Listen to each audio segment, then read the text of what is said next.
A learning technology implementation is all about the people. And that involves listening to people and making sure that what we're doing is working.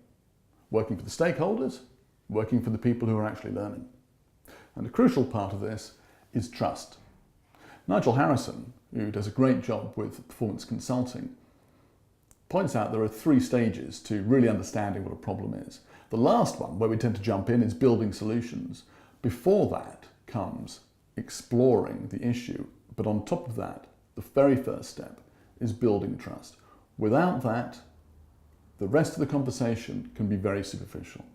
So when you're starting to listen to people, first consider how much do they trust you?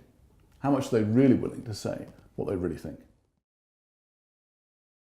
So how do you listen to people? Zenger and Folkman ran a great study that looked at what made great listeners as opposed to indifferent and poor. They found that people who were great at listening were those that didn't treat it as a passive exercise. The words that come out of those great listeners are things like active, contributing, building, and collaborative. In other words, conversations with great listeners involve not interrupting, but prompts, suggestions, and pulling people through a dialogue which is collaborative towards finding something together. You need to listen to people at the beginning of implementation, particularly stakeholders, to understand what's important. But during the implementation and after it's happened, you need a continual round of checking with people that you're hitting the mark.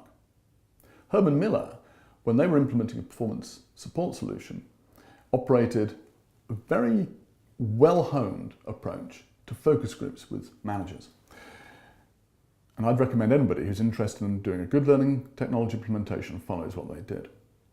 They did these largely online because they had a distributed workforce, but that still worked very well for them. They had no more than 12 people.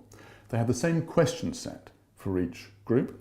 The questions were not thrown together by the subject matter experts, but there were a handful of maybe 5 or 6 questions chosen to see if the implementation was working. They had both a facilitator and a note taker. If you've ever tried doing this, you'll know that you can't really do either role satisfactorily. So have 2 people, 1 for each. They recorded everything. They made sure people were aware they'd finish on time, so they weren't having their time exploited. And then when they got the information, they made sure that they had everything recorded so they could go back and check they had everything down. Using that, they were able to make some vital small changes to their implementation which radically improved its efficiency.